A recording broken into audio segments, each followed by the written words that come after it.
Welcome to How Preschool Teachers Do It. This is Alison Kentos. I am an early childhood educator. And this is Cindy Tarabush. I am an early childhood consultant. This podcast is for parents and early childhood professionals.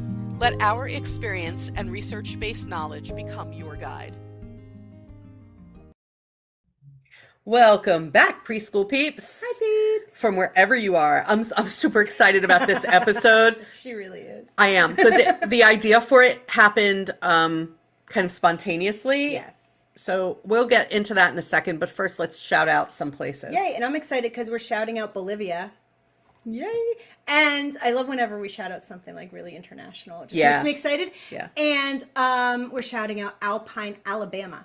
Hello, folks. Thank Yeah. you for being our preschool peeps. Please go tell your friends, neighbors, neighboring states and countries Yes. to come on over.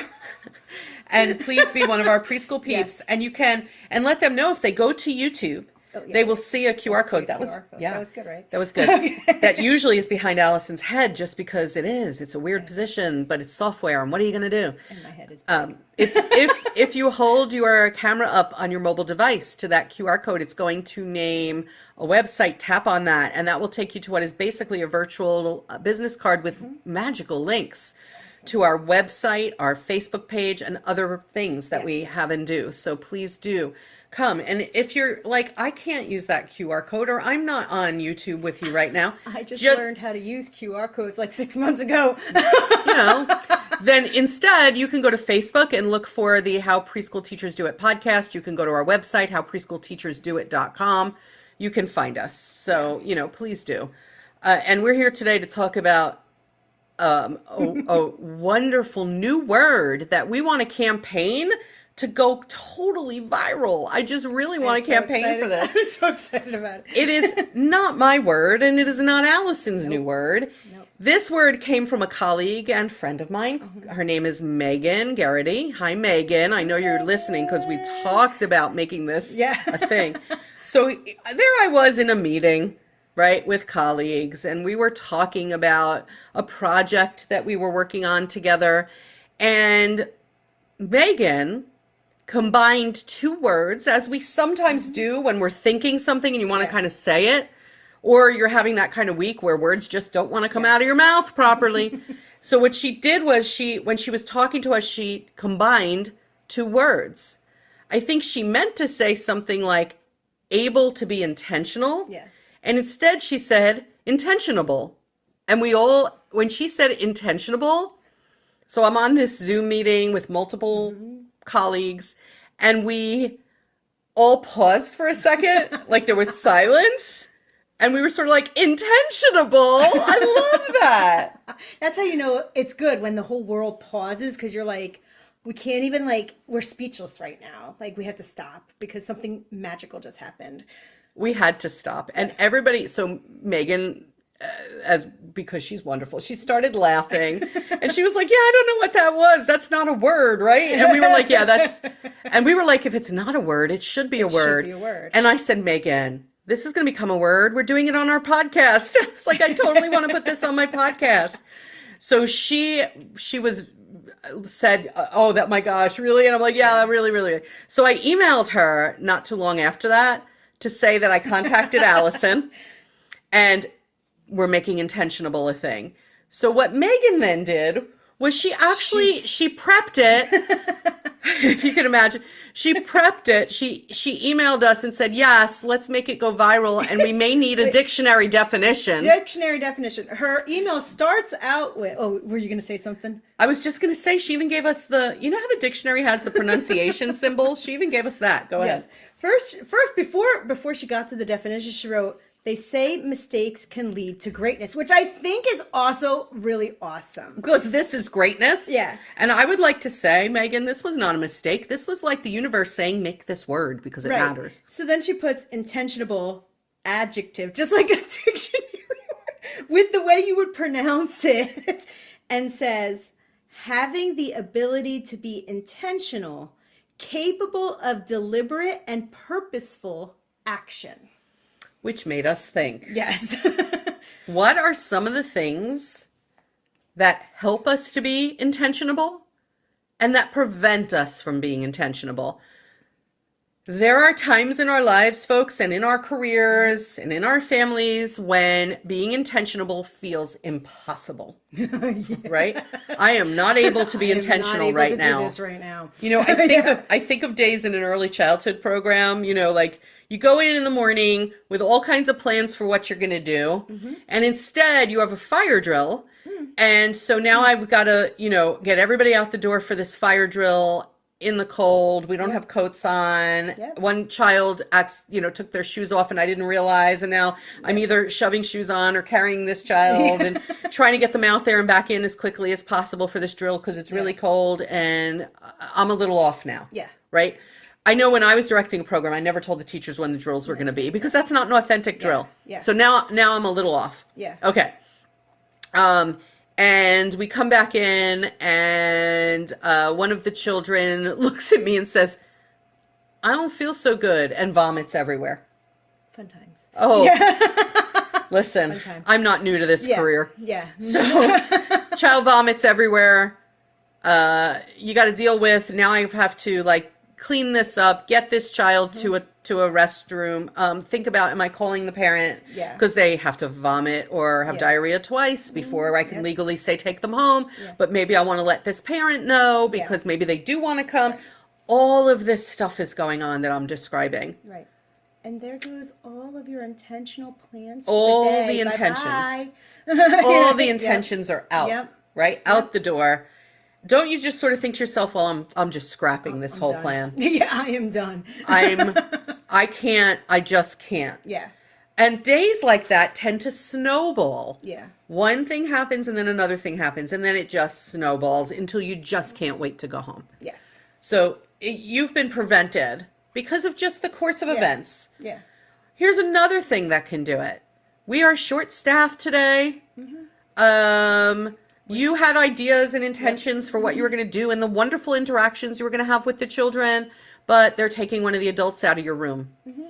Or adding kids into your classroom so that you might, because that's what happens to me sometimes. If we don't have enough people to go around, they have to split the class. And now I have 4 extra children. Who don't know me. Like the other children do anyway. I may not have enough materials because I prepped for my set of children. And it'll throw the whole group off. Oh yeah. You know? Oh yeah.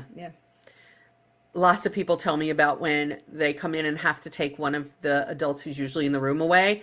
Now the children are knocked off kilter, the adults are knocked off kilter, and that elaborate small group activity that you planned just can't happen. No, because you needed the other person.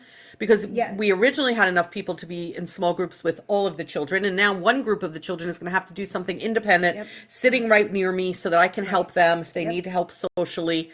So no, I'm not going to be able to do this more elaborate multi-step thing with this child who really needs my help with it. Intentions out the door. Another thing that sometimes keeps us from being intentional, able to have intentions. Love it, Megan. Are our personal lives. We're human. Things happen in our lives. And sometimes I do my best not to bring it to work, but I know I'm just going to do whatever I need to do to get through the day. That's when I used to be like, okay, kids, you're in charge. You're totally in charge today. Like, what do you want to do? What do you want to read? What do you want to... Because I'm just not concentrating now. Right. And I recognize it. So if you recognize your concentration abilities are limited, then what I used to recognize was I just need to make sure everybody stays healthy and happy. I'm not, whatever you all want to do, kids. I remember looking at toddlers sometimes and being like, what do you want? Whatever you want me to read and do. I'm not, whatever you all think, we're just going to play that game or sing that song or, whatever. There are so many situations that keep us from being able or capable, did she say in the definition? Capable of being intentional. Yeah. Sometimes it's the children themselves. Sometimes it is. Though. Sometimes, a child. A child's having a tough day. They can't be intentional. You can't be intentional. So there's lots of things. So we have to think about, because their time with us matters so much. And even if I can't do that elaborate small group activity that I had planned, I still have to do things like have intentional interactions with the children. I think it's more like the intention may change. Yes. And that's okay, I think, too. I think that's fine. I think we can shift the intention. Yeah. But as much as possible, we want to be sure to be intentionable. Intentionable? That's the word. I look how it came. Look how it just came out of my mouth. We want to make sure to be intentionable as much as humanly possible. Yeah.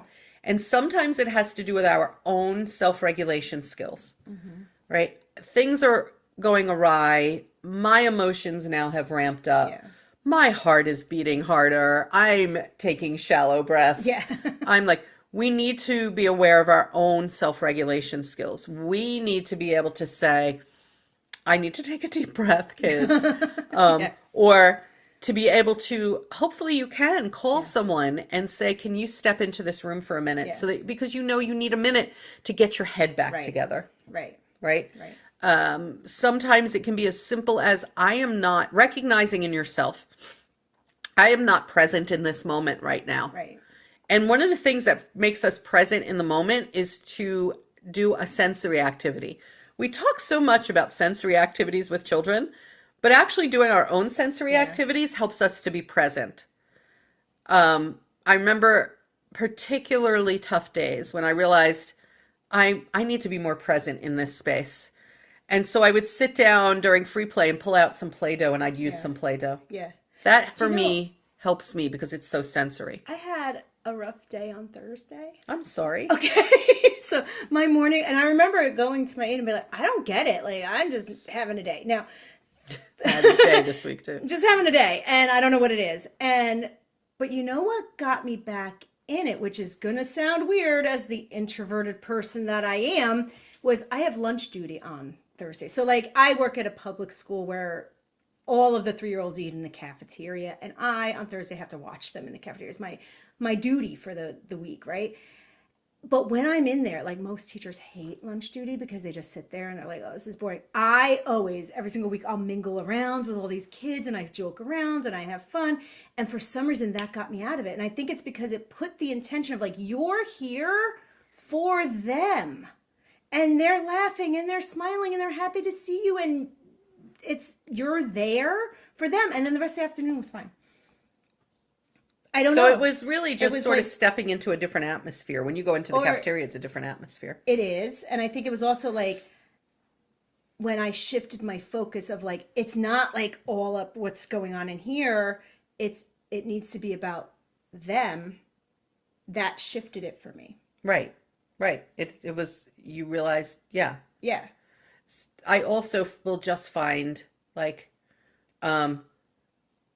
just taking a mental moment. Yeah. We talk about brain breaks for children, but not always us. Yeah. Just take a mental moment and remember we're interacting with children kind of like you do at that lunch duty. Yeah. Can be so life affirming. Yes. And so wonderful to even just stop and say, I'm just going to sit and enjoy these children for a minute. Yeah. I've done that too, right? I've done that. Yeah. Like where you're kind of like, I think I'm just going to enjoy a conversation with these children, or I'm going to enjoy watching this infant try to roll over, or I'm going to just sit back and enjoy it. Be there in the present. Deciding that you're going to just sit and enjoy the children in some way is an intentionable act. Yes. You are able to be intentional. You have set the intention of bringing yourself back into the present time by enjoying what's happening around you.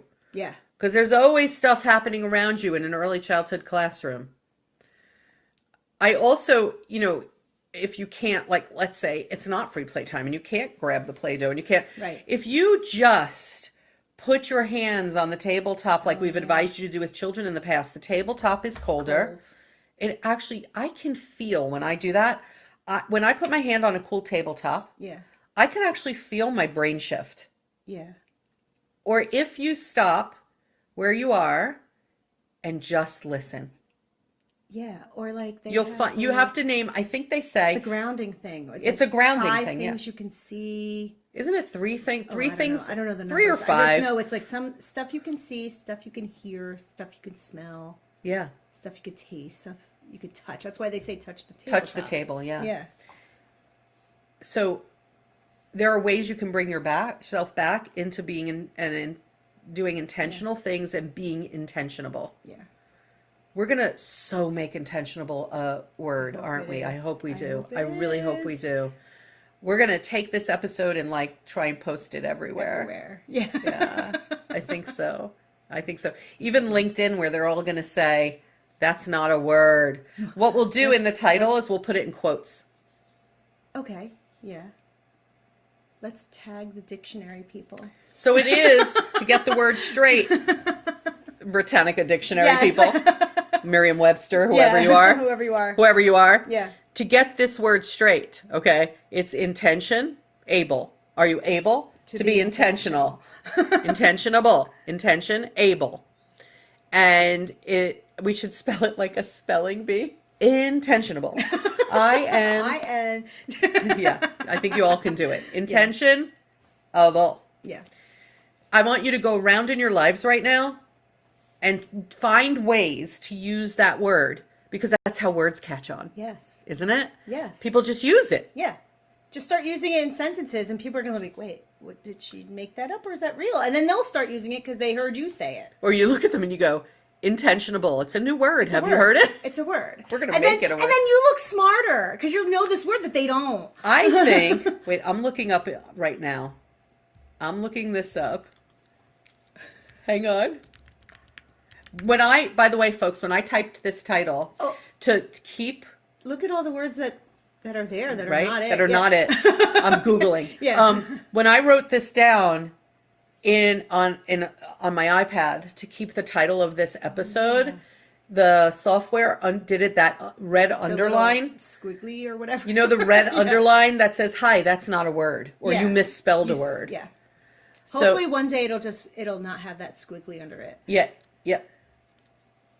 Oh yeah, there is no. No, there's not. So here's what we do, right? I'm now Googling how to make a word. How to make a word a word. How to get a word in a dictionary. To get a word in the used, right? dictionary. Oh, I don't know. It must be used frequently and have clear meaning and be used in a variety of sources. Oh, there you go. Okay. So if we start using this in the education world, right? So like, then it'll spread and other people will start using it.